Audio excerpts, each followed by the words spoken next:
Okay. Good evening and welcome to our March Great Presenters program at the Wayland Library. Tonight we are excited to have Wayland resident Rob McCallum here to talk to us about deep ocean exploration. Rob is a professional explorer and expedition leader credited with many world records. He and his team have embarked on more than 1,200 expeditions to some of the world's most challenging environments. Rob is an expert in deep water submersible operations. He's led multiple expeditions to the RMS Titanic and to the battleship Bismarck. He planned and led a 3-year initiative to place humans at the deepest points of all 5 oceans, completed a circumnavigation of Antarctica by icebreaker, and lent his expertise in the deep ocean search for Air France Flight 447. Rob is a licensed aircraft pilot, a PADI dive master, an enthusiastic member of the Explorers Club, and a fellow of the Royal Geographic Society in London. He's consulted for National Geographic, the Discovery Channel, the Norwegian Navy, and the BBC, NHK, and CNN. Thank you so much to Rob for being here tonight. I have a couple of Zoom housekeeping notes. First, we are recording this session for broadcast on Waycam, our local cable access channel, and for the library's YouTube page. So you'll be able to watch and share this with friends. I'm recording my video, Rob's video, and his slides. Rob will speak for about half an hour, and then we'll have time for questions and answers. So feel free to put your questions in the Zoom chat at any time, and I'll read them aloud. Or when we get to the end and the Q&A session, feel free to unmute and ask your question. Just note that your voice will be part of the recording. So now that I got that out of the way, I will get out of the way and hand it over to Rob McCallum. Well, we've had most of it. You said most of it in the introduction. I don't have a lot to add. Good evening, everyone. As Courtney said, I'm in Wayland, about a mile from the library, and I run a small expedition company, which is my cover for exploring for a living. I never introduce myself as an explorer because people are disappointed when I don't have a pith helmet and a shotgun. But I've managed to make a career out of this, and it's been great fun. I want to share with you one of the most ambitious expeditions we've been involved with, which is actually still running. But I want to share a 3-year period with you, which commenced in 2018. So let me just share the screen here. Courtney, just yell at me if I'm not doing it right. We see the slide index. Oh, there we go. All set. There we go. Look at that. So I want to talk about the last frontier of exploration on Earth, which is the Hadal Zone. The Hadal Zone is that area of the ocean below 20,000 feet. I do apologise in advance. I'm a New Zealander, so I tend to think in metric, but I'm speaking to a US audience, so I will try to convert into imperial where I can. So the Hadal Zone is that area of the ocean below 6,000 metres, 20,000 feet, and that's what we've been exploring for the last 4 or 5 years. And the reason we do that is because 71% of our planet's surface is covered in seawater. If you were an alien coming from outer space and this was your first view of Earth, you'd wonder why on earth we'd misnamed it and didn't instead call it ocean. Because from this viewpoint, which is directly overhead the Pacific Ocean, you can see what a vast amount of the planet's surface the ocean covers. We wanted to be the first to dive to the bottom of the 5 oceans. So the deepest point of each of the 5 oceans became the 5 Deeps expedition. It was described by Captain Walsh, who was the first guy to the bottom of the Mariana Trench, the deepest point in the world's ocean, as the most ambitious exploration expedition of the century. So there was absolutely no pressure to get it right. The first thing you need when you're going to go and explore the Hadal Zone is a submarine. And that was the first challenge because there weren't any vehicles that were capable of getting below 20,000 feet. There'd actually only been 2 in history. One was the Trieste, which Don Walsh took to the bottom of the Mariana Trench in 1960. He and his crew member, Jacques Picard, were down there for about 20 minutes. They didn't see anything because they touched the bottom and they silted out. There was nothing to see out there, one tiny little viewport. The next guy that came along was Jim Cameron, who we took there in 2011 in his vehicle, the Deep Challenger. It had a lot of technical issues. It wasn't designed as a long-term design. And so after about 2 hours of struggling with a whole range of technical issues, Jim abandoned the dive and came to the surface. We wanted to create a vehicle that was capable of not only going to full ocean depth, which is about 7 miles, but capable of doing it indefinitely. And when I say indefinitely, we wanted to be able to have a lifespan of something like 5,000 dives, something like 5 decades. So it was a pretty tall order. In some ways, it was easy because there was no technology to draw on. Everything had to be designed and built and tested and rebuilt from scratch. And so we started with a blank piece of paper and we thought, what is this thing going to look like? Well, first of all, it's going to need a place for a pilot. And we don't want just a pilot because we want to actually be able to do science. So we want to take a scientist or a filmmaker. So we need a 2-place submersible. We want it to be capable of a 12-hour dive because to get to full ocean depth and back takes quite a long time.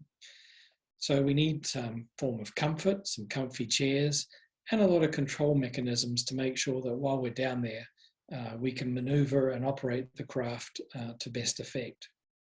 We need to take our own oxygen with us, but we also need to remove all the carbon dioxide that the 2 occupants are breathing out.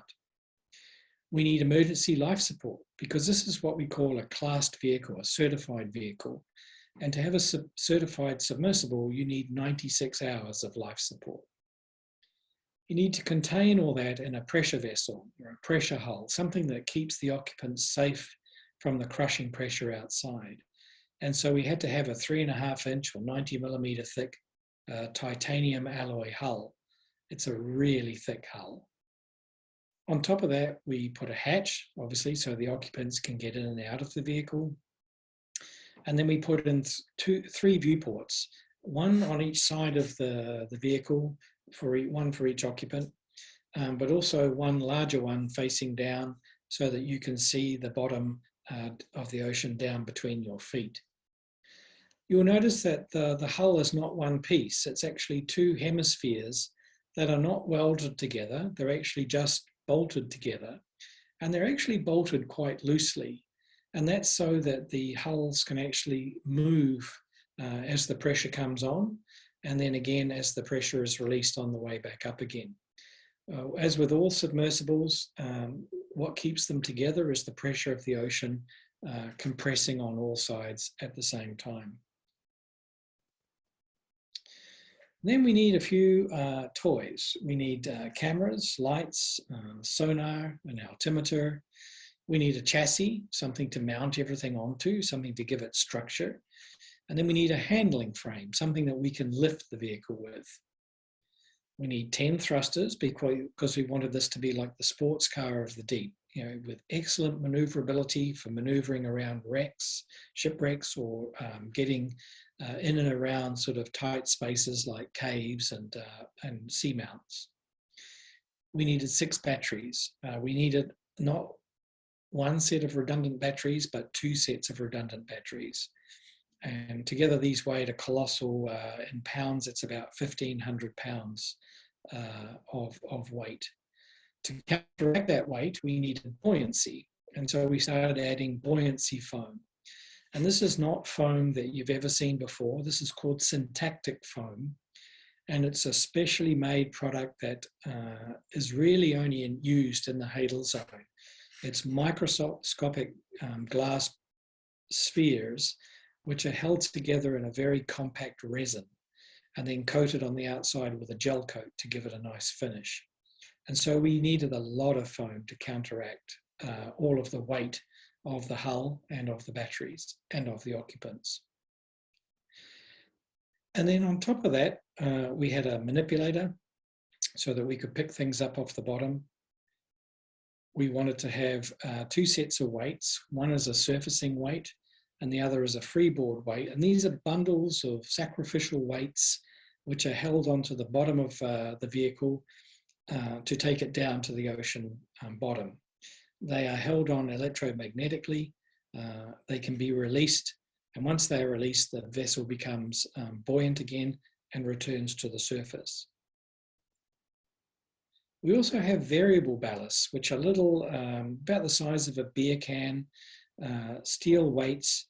We have 10 of them all together, and we use those and we drop them one by one when we're on the bottom, just to establish neutral buoyancy so that the submersible doesn't have to waste any electricity, any battery power, maintaining a level altitude. It's all done just by trimming those dive weights.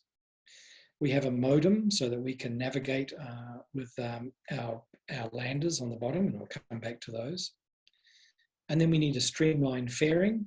We wanted to keep it streamlined so that it was very good at going down through the water column and back up again.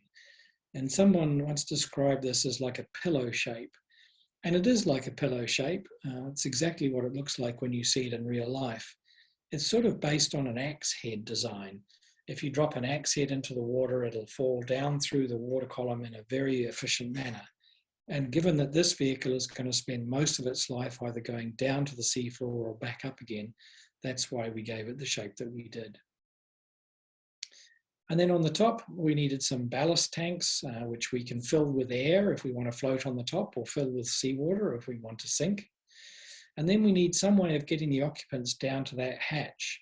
So we built a trunking, basically a tunnel, which allows the occupants to get down into the hatch, close the hatch, and then we fill the trunking with seawater to add more weight to the vehicle. On the top, we put on various devices to communicate with the vehicle, but also to be able to find it again on the surface. So we have modems, we have strobe lights, and we have a satellite beacon. So the vehicle's designed to go down to the bottom and operate. And the biggest fear with any submersible is being entrapped on something, catching some old fishing gear or getting stuck on a wreck. And so we needed to have the ability to streamline the vehicle and jettison any sort of anything that sticks out from the hull in order to increase our buoyancy and get away to the surface. And so we're able to jettison the weights, we're able to jettison the manipulator, we can jettison the batteries and the thruster nodes. And you'll see that what's left is nothing really to get snagged on any detritus on the bottom. And that, with the loss of all of that weight, the vehicle would come back to the surface very, very quickly. Then we needed a cradle to stick it on the back of the ship. And so, voila, after 3 years, that's what we ended up with. This is a sort of X-ray view of the world's first privately owned full ocean depth vehicle. It weighs about 11 tons, 11 tons on launch, about 10.5 on recovery. And it's capable of diving to full ocean depth, or 11,000 meters, 7 miles, indefinitely, for around, we think, 5,000 cycles. Very exciting process to see it being built. I have a video clip here of one of the hemispheres of the hull being shaped by this immense forge in Pennsylvania.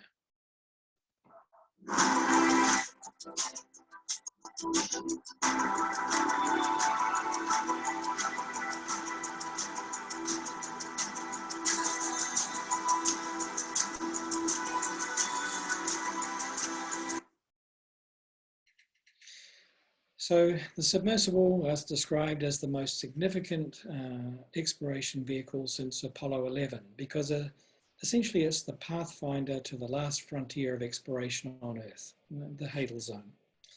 So once you have a sub, it's no good to you unless you have something to put it on. So we found the perfect support ship. It had previously been a US Navy spy ship. Its career had been spent listening for Soviet submarines.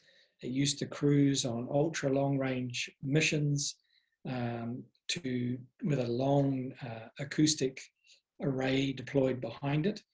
And the reason we fell in love with it was that it was quite spacious. We were able to put 49 people on board. It had long endurance. We were able to stay out for more than a month at a time. But most importantly, it was ultra quiet. It had been designed to listen for submarines, and that's exactly what we wanted this to do. We wanted to be able to communicate with our sub that might be 7 or 8 miles below us. We equipped it with the world's first full ocean depth sonar so that we could conduct mapping operations wherever we went. We put on a science suite of a wet lab and a dry lab. We put on 3 Hadal landers, which are these autonomous vehicles that we send down to the seafloor to help with the communication and navigation of the submersible. And we had 3 support craft, which helped tend to the sub while it's on the surface.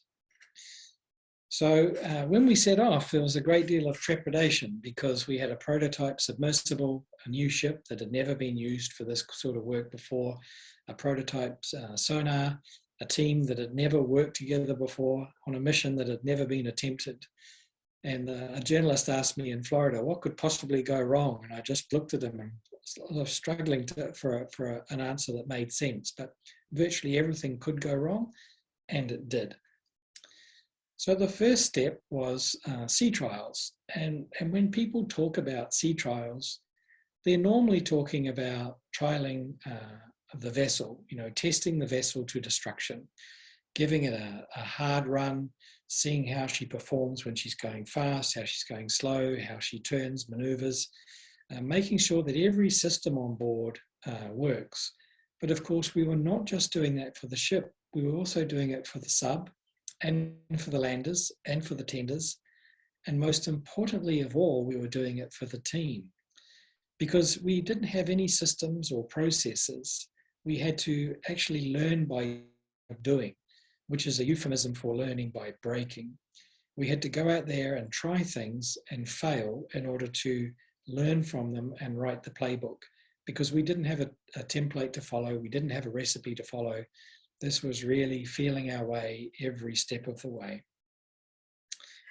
I used to say to the team that every success will be contingent on our working through 1,000 failures.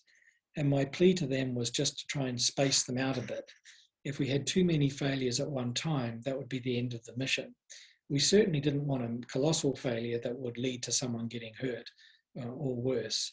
We accepted that we needed to learn as we went and that we were going to break a few eggs to make an omelette, but we didn't want them to happen all at the same time. And so to do that, we instilled this culture of learning where everything that we learned was not termed as a mistake. There was never an opportunity for people to point fingers or to blame shift. Everything was shared as a collective learning point. We would sit around and watch the video of the error and analyze what had gone wrong and learn from that. Because we didn't ever want to repeat the same. There were so many mistakes to make, we didn't need to repeat the same one twice. In this case, we're looking at a massive splash in the water on the video screen where one of the landers had been released early, and it led to a revision of the procedure, and we've never dropped a lander since. Obviously, when you've had a whole day of failures, tempers become a little frayed and nerves become a little raw.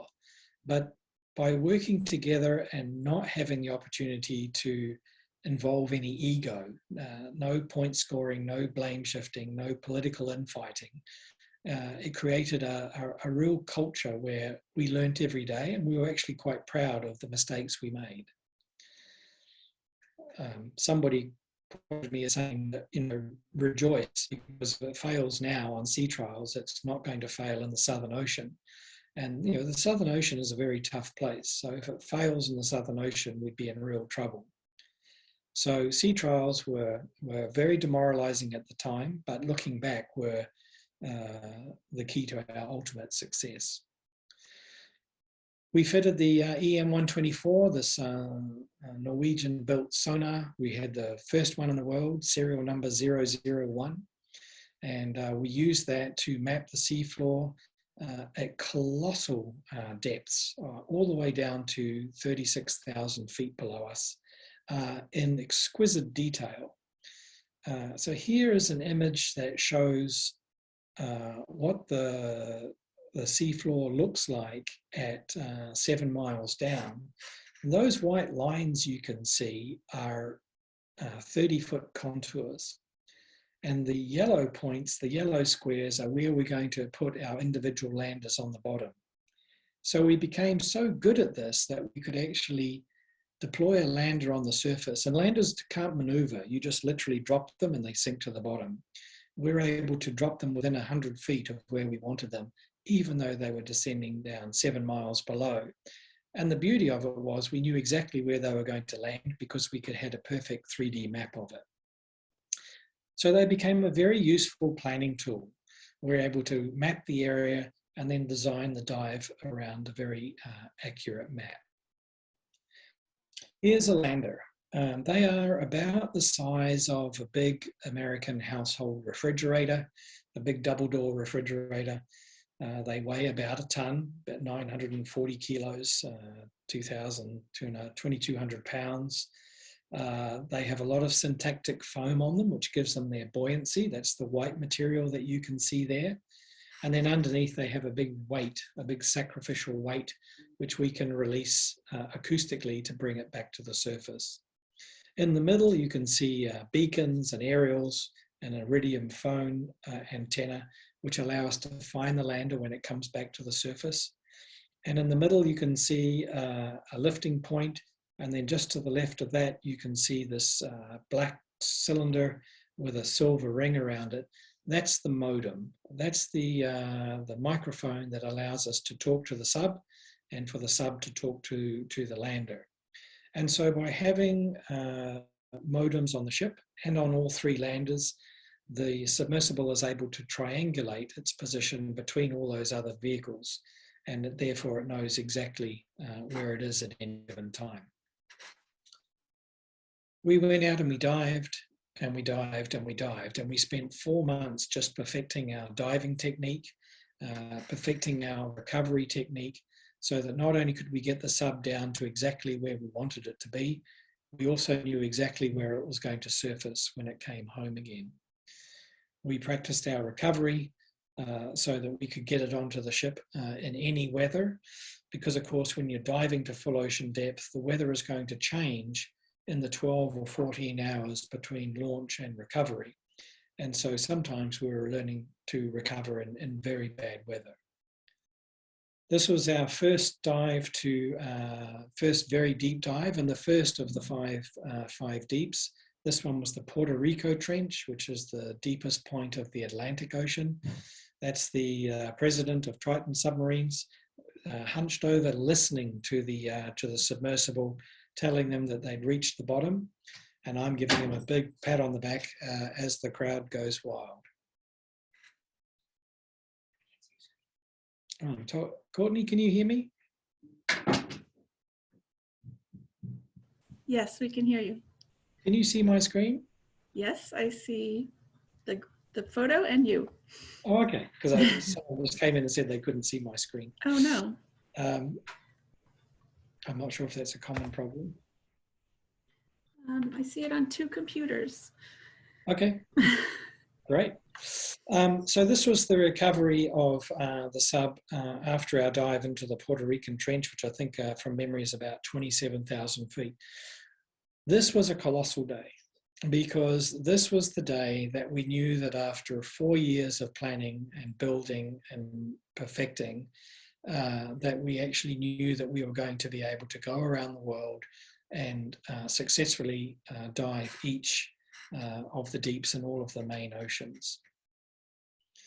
It was also the rite of passage, if you like. Our mapper said to us that the first time I saw the recovery, it reminded me of a dire ocean rescue. Now it looks like a beautiful, graceful industrial ballet.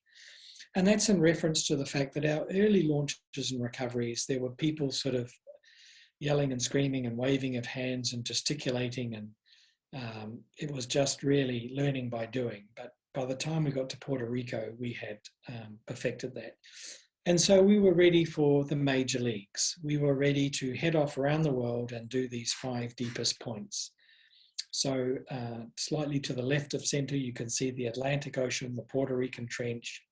Then we went straight down south to the Antarctic to do the Southern Ocean. And the deepest point there is the South Sandwich Trench, never been visited by humans before. And then across to Australia, you'll see a reference to the Diamantina fracture zone. We thought that was the deepest point of the Indian Ocean, but in actual fact, it's further north at Java Trench. We were the first humans to visit the Java Trench.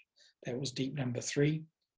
And then across to the Pacific Ocean to dive the mother of all deeps, the Challenger Deep, the famous one, the deepest point of the whole world's ocean, the deepest point of the Pacific Ocean at about 36,000 feet.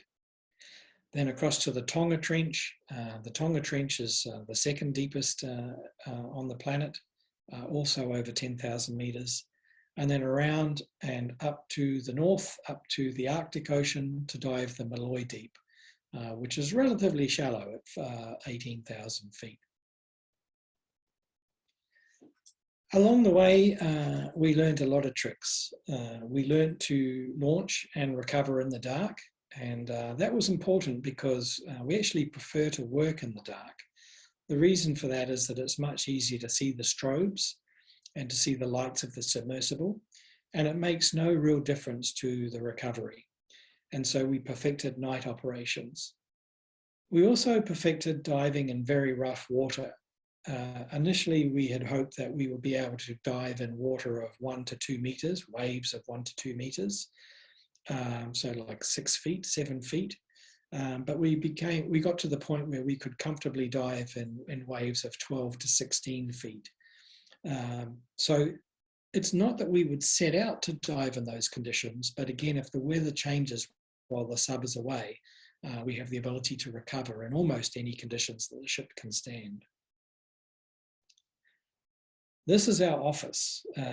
You know, it sounds romantic, sailing around the world and diving every ocean, but in actual fact, because we're diving in the deepest point of each of the world's ocean, we are a long way from shore. We're usually 200, 300, 400 miles away from land and well off any established sea route. So I think in the whole 10 months of this expedition, we only ever saw one other vessel. So here we are on a very typical day at the Challenger Deep. Beautiful weather. We're following the season all the way around the world, but all alone. And on this day, we managed to dive to Challenger Deep. This is a 12-ounce styrofoam coffee cup, which I purchased at in Wayland, and you just write on it with Sharpie and take it down and on the outside of the sub, and the pressure is so great that the air is squeezed out of the cup and it becomes miniaturized.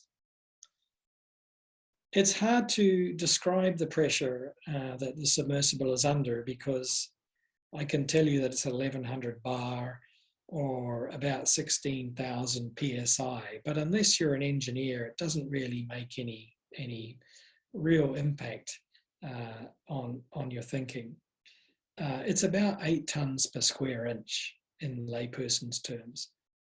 And the way I describe it, particularly to school groups that I'm talking to, is that when the submersible is on the bottom at full ocean depth, it has around 100,000 tons of pressure pushing down on it.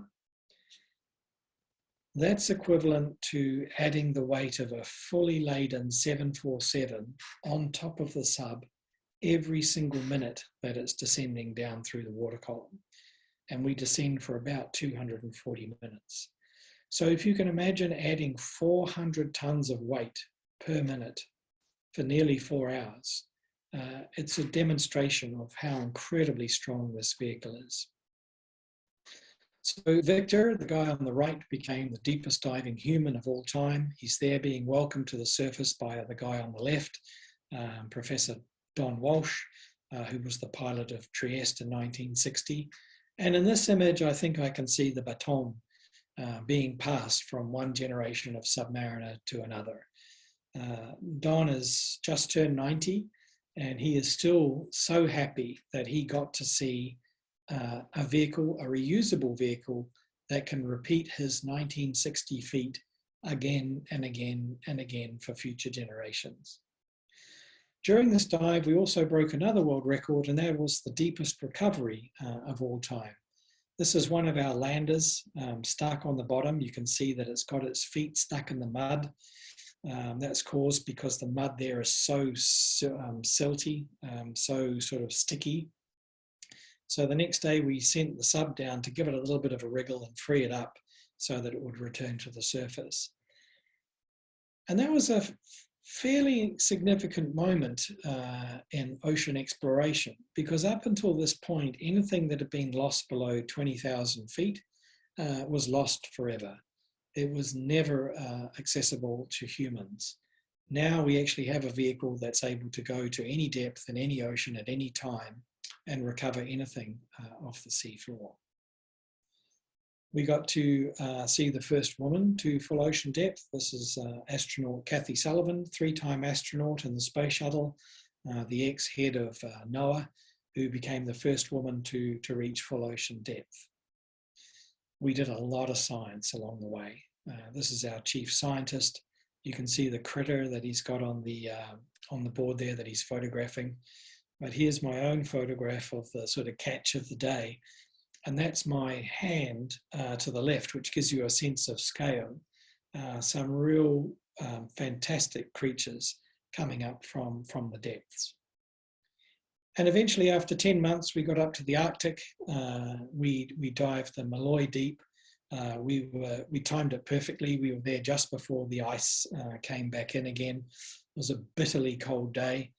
I'm conscious I'm talking to a group in Massachusetts, but it was about 15 degrees Fahrenheit, which is very cold if you're out on the water. And here we are recovering the sub in very strong winds, very big waves, very, very cold conditions. But this was a reflection that the rest of the world had been a training regime in order to get to this very moment. And there we are on the last dive. We can't believe that we've actually done it. So the ship is actually out there at the moment. It's continued to dive. It's just changed ownership, and it's going to an ocean philanthropist who wants to use it for science.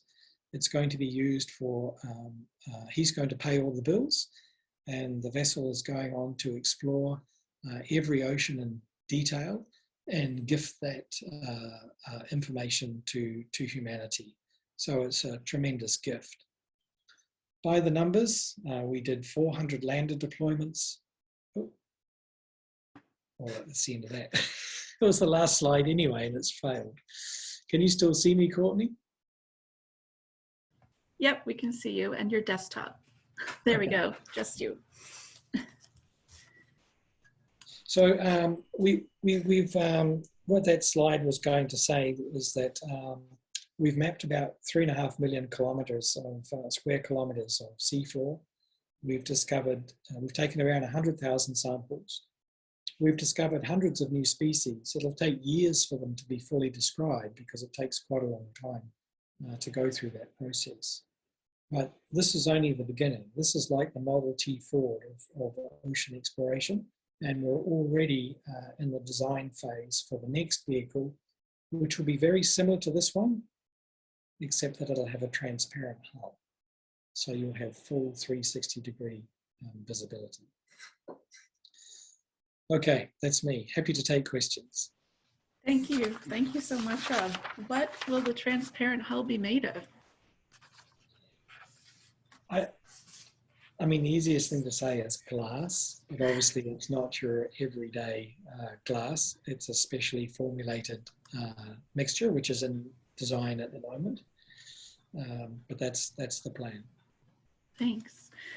I will go to the questions in the chat, and feel free to raise your hands or just unmute at a pause. But we'll start with Steve's questions. What did you see at the bottom? Any life? Yes, there is life. That's a good question. Yeah. I'm so pleased that it got in before. How do you go to the bathroom? So there are a couple of elements to this. The first is the thing that I find most fascinating. The first time we got to the bottom of the Challenger Deep, we've done it 14 times since. The first time we recovered a rock and we brought it back. It was a very modest rock. And it was taken back to the University of Hawaii, and they cut it in half with a laser cutter. And then they looked at it under an electron microscope. And there, inside the rock, which was slightly porous, there was microbial life. So there, in the most hostile environment on Earth, inside a rock is life. And I thought that this was absolutely incredible, because life always finds a way to occupy every niche. Since then, we've discovered a lot more. And when we talk about the bottom, I'm talking specifically about the Challenger Deep, which is 36,000 feet. The last dive we did there was myself with an Australian, and we had a technical exercise to undertake, but we did it quickly because we wanted to then progress up the side and see what we would find on the slope.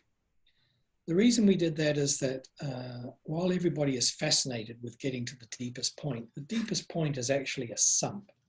It's where all the ooze goes. If you've ever had a swimming pool that sat for a long time, any dead material that falls in the swimming pool eventually works its way down to the very bottom. And that's what happens in the trenches. So the bottom itself is kind of sludgy, silty gunk, ooze. But as you come up out of the trench and you start progressing up the walls of the canyon, you don't have to go very far before you start seeing exposed bedrock. And on our dive, we were looking for one of two things. The holy grail of biology is bacterial matting, which my 12-year-old son calls, a carpet of snot. But it's actually this very simple microbial life that spreads as sort of like a mat, microbial mat on the sea floor. And the reason that's important is because that's exactly what Percy is looking for up on Mars. And so if we can make the connection between the extremophiles, these extreme life forms that can handle these hostile environments on Earth, that gives us some clues to the linkages in other extreme environments. The other thing we were looking for was sulfur mounds. And sulfur mounds is where sulfur is exposed on the sea floor, and you can start to find biological creatures who are feeding off the sulfur. Well, as luck would have it, we found a bacterial mat growing on a sulfur mound. So we hit these two sort of gold star discoveries in one hit. And it's not a reflection of our hugely skillful abilities. It's a reflection of the fact that we were floundering around down there with a light for the first time, and everything we see is new. So virtually everything we find is a new discovery to humans. Thank you. A couple questions about who were the financial supporters of the expedition and what were their motivations? The expedition was financed by a guy that you've never heard of. His name is Victor Vescovo. He is a businessman from Texas. He is wealthy, but not a bazillionaire. He had achieved what we call the Explorer's Grand Slam, which is to climb the highest peak in all 7 continents, but also got to the North and South Pole. So he was already a sort of amateur explorer in his own right. And he thought that it would be really cool to be able to go to the Challenger Deep. And during his research, he found out that actually no one had ever been to the bottom of all 5 deeps. So he thought 7 summits, 2 poles, 5 deeps, let's go. And so he was the one who financed the whole thing. And, I give him a great deal of credit because he is obviously wealthy, but this was a huge proportion of his net worth. but he was so driven by the dream of exploration that he put the money on the table and actually turned a dream into reality. So in my line, I actually hear a lot of people talking a good game. I don't meet many people like Victor, who to me are like unicorns. They're very rare people who will actually put the money on the table and say, you know what, I'm going to commit a huge amount of my net worth to making my dream possible.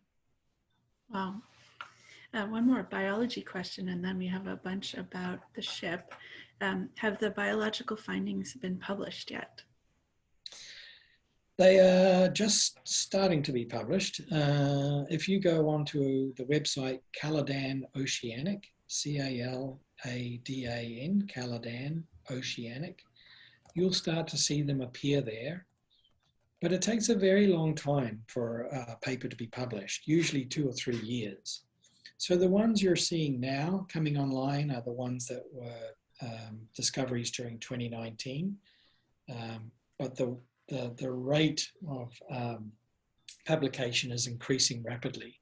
So whereas we might put out 10 or 15 papers a year for the first year, that's going to grow quite quickly to 50 or more papers a year. Great. So questions about the sub, what type of batteries are used? They are lithium batteries, but they are specially designed just for this application. Not so much in their capacity, but they're an ability to communicate with each other and with the sub. So the sub is actually able to communicate with the battery to over a broad range of parameters to help manage the battery during the operation. Because as you can imagine, battery power is everything. And this battery is not inside the pressure hull. This battery is being subjected to colossal pressures. So they're very, very special design. And how many times has the sub been at depth? Do you think it still has the 5,000 dive life? And another question, how many dives did Artiste do in the 1960s? Did the Trieste do? The Trieste, Trieste did 1 dive to full ocean depth, and then it did a series of other dives which are fairly deep, but not that deep. Trieste was a remarkable machine for its time, but the design was such that it was not easily transportable. It was essentially a big, 100-foot long balloon filled with the gasoline, and then underneath was the gondola that held the 2 human occupants. So moving a 100-foot long cylinder of gasoline around is actually a bit of a logistical challenge. So it was great for its time, but it was never going to be a long-term design. What was the next bit? How many times has this sub been at depth, and do you think it will last the 5,000 dives?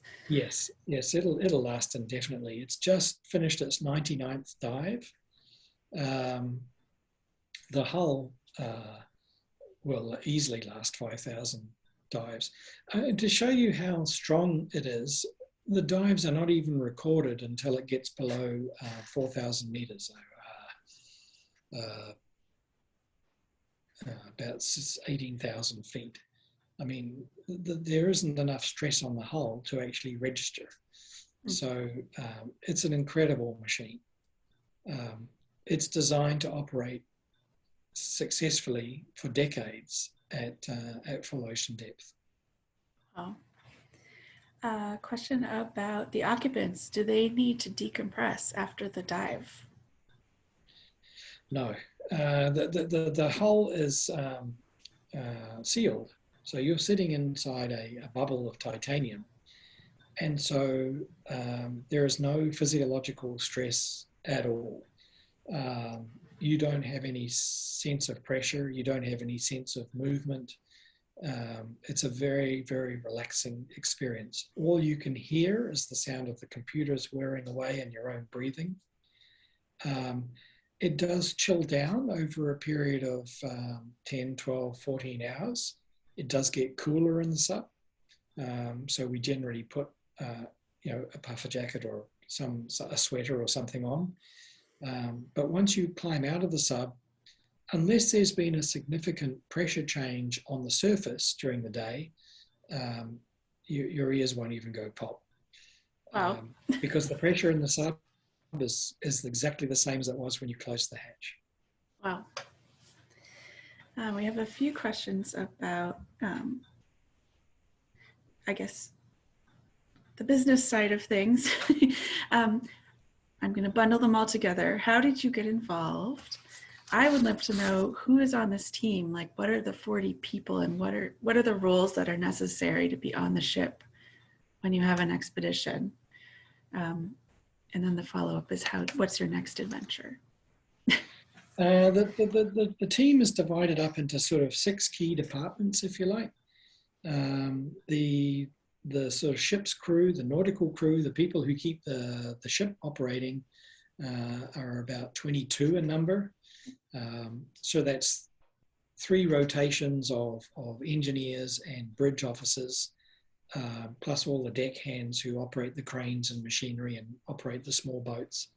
And then 3 hotel staff who prepare the meals and keep the ship clean. Then we have a submersible team of usually between 6 and 8 people who just look after the sub, the maintenance and operation of the sub. We have a couple of mappers, people who operate the sonar and collect the information as it's coming in to produce the maps. We have a science party, which can vary between 2 and 6, depending on what sort of science we're doing. Sometimes we're doing multiple kinds of science at the same time: biology, geology, acoustics, atmospheric. And then the expedition team, people like me who actually plan, manage, and lead each of the dives and each of the expeditions. So the number varies between about 38 and 48. When you see a high number, it's because we have a film crew on board as well. How did I get into it? I started as a park ranger in New Zealand, and then I ended up working for the UN as a technical advisor, working in some remote locations, and then went into commercial expeditions and then private expeditions. And I say to my very confused mother, like, how did you turn out like this? That the constant theme has been making complex things happen in remote places. It's essentially logistics. That's my trade, if you like. Thanks. Does the funder just call you up and say, this is what I want to do, or how does that usually work? We have a very interesting business model because we occupy a very small niche, and we have a company philosophy, which is that if it doesn't break a law of physics, it's absolutely doable. You just have to figure it out. And so our clients come to us for a number of reasons. Sometimes they want to make a movie in a remote location or film a documentary of something that's hard to get to. Sometimes they're wealthy individuals who want to break a world record or just get away somewhere that no one's ever been before. And sometimes they're scientists who are trying to get to a place to discover something that they know is there, but they need to prove it. And so people come to us and say, we really want to do this thing. How would we go about it? And that's where we come in, is designing, planning and managing expeditions to achieve whatever it is that the client wants to do. In this case, it was a dream come true. It was a guy who wanted to do a multi-year program to explore the deep ocean. It's never been done before. Right? So once in a lifetime. Yeah. Wow. I realize I missed a question about the sub. Has it been used for wreck recovery, and can you map wrecks at 20,000 feet? Less than 20,000 feet. Maybe they mean more than 20,000 feet. Yes, we have been to Titanic, and we last year dived on the deepest known shipwreck in the world, the USS Johnson. We have an expedition coming up in May to go and locate and film the main battleships, actually they're aircraft carriers, but the main warships that were used in the Battle of Midway. And we are going back to the Philippines to look for a couple more wrecks that are of historical significance to the US Navy. So we work closely with the US Navy Heritage and History Command because we now have this perfect platform to go and locate and identify and film wrecks at any depth. We're very cautious about wrecks because, of course, going back to our single biggest fear, which is becoming entrapped, wrecks that are, human-made vehicles, human-made vessels, have lots of things that protrude from them and present a potential risk to the submarine getting caught. So our present owner is an ex-Navy guy and wants to film these Navy wrecks for the Navy. But we are about to switch to a science-led program, and we won't be doing as much archaeology anymore. It'll almost all be science, pure science. Thank you. Someone has asked, have you been on any of the deeper dives yourself, and how did it impact you? I did the last dive to the Challenger Deep. So, that's as deep as it's possible to go. It's a huge experience for anybody. But for someone like me who sort of does it professionally and helped create the pathway for 7 or 16 people before me to have the experience, to be actually able to go myself was a real win. And it's directly attributable to the generosity of the owner. So a tremendous experience. It's, again, once in a lifetime. I started doing this a very long time ago, and the first time I went to the Antarctic, my mother said, it'll be the trip of a lifetime. Mm-hmm. And having been to the South Pole and to the Titanic and circumnavigated the Antarctic and been to Challenger Deep, she didn't say that anymore. She just said, oh, welcome back. Do you ever just go to Florida? Next question. What are the remaining challenges for deep ocean exploration, and what's next for the broader field?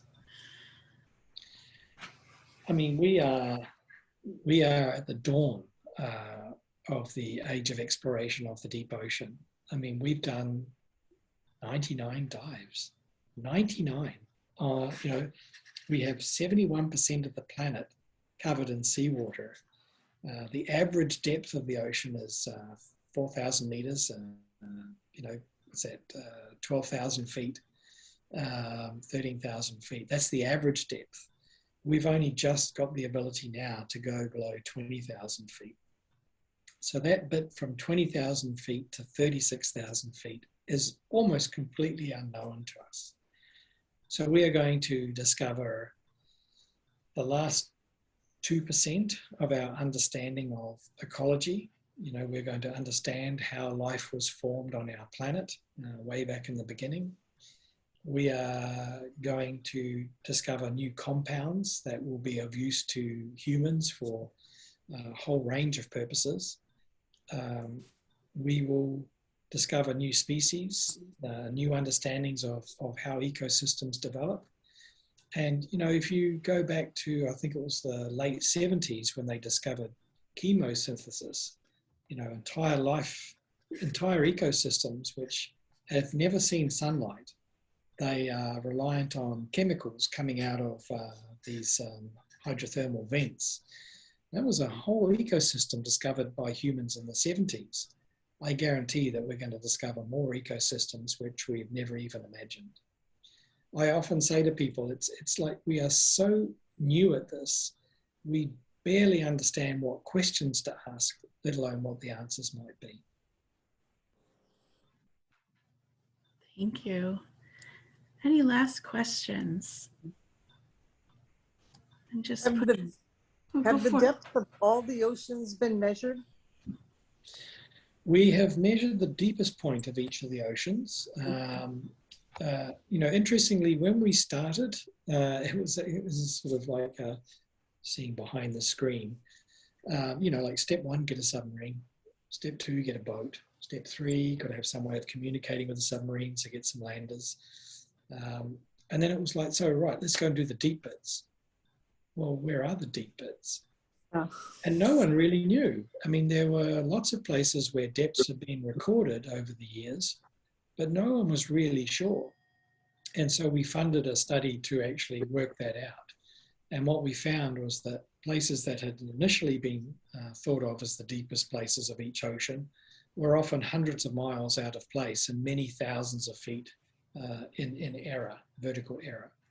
So now we've been to the deepest point of each of the world's 5 oceans, and we know exactly how deep they are. How were they determining? It was only 2 weeks ago that we got the last of the 10,000 meter trenches. So it's a very new game. How were they trying to figure out how deep they were? What were they using for methods? Oh, in the good old days, like in the very early days, they would use piano wire, like a big reel, like tens of miles of piano wire with a heavy weight. And they would wind it down and measure how much line had gone out and wind it back up again. The problem with that is that sometimes there was enough current in the water that it felt like there was tension on the line, but the weight had already touched bottom and you were just feeding line out. And so, you know, there are places like the Kamchatka Deep, which was measured at a colossal 10 or 11,000 meters. It's actually only 6 or 7, but they paid out too much line. And then in Don Walsh's day in the 60s, you know, after the war, they were using explosives. They would literally throw hand grenades and then later much bigger devices into the water. And they would time how long it took for the sonic shock, the acoustic shock to go down, bounce off the bottom and come up. And because the speed of sound through seawater is very well known, they were able to time the shock and measure the depth. Wow. Wow. Thank you. We never got to throw any hand grenades. It was a real shame. We have a question. What is the water temperature at the deepest depth? Seawater freezes at minus 1.8 Celsius, which is about 29, 28 Fahrenheit. What you find is that once you get below 20,000 feet, it's all kind of the same. It's all about 34, 35 degrees Fahrenheit. I mean, it varies a little bit, but not very much. Not by more than a couple of degrees right around the world. So it doesn't matter if you're in the tropics or the poles, it's exactly the same. Let's see, I have one more question. Also, you mentioned the first woman, the astronaut, and that made me think of NASA, and you had talked about the culture of learning. What have these two places of exploration learned from each other? You know, NASA and deep ocean. It sounds like, I just imagine, you know, the safety committee for NASA would have been very similar to the safety work that you did.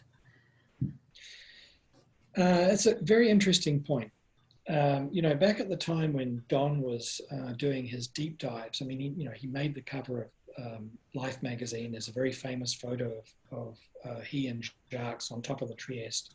It was a big deal in 1960. And it was kind of eclipsed by the effort to get to the moon in the late 60s. And the deep ocean has never really caught up. I mean, as humans, we are naturally drawn to looking up to the heavens, to looking at the stars and being fascinated by the moon. And that was aided by NASA actually making sure that was the case. In order to make sure that they got the public funded needed for a moonshot, they deployed a very effective campaign to promote space travel. There's a very good book called Marketing the Moon, which is well worth reading. But the answer to the question is that all of our exploration in space has been going on since those early days in the 60s. The deep ocean really has not.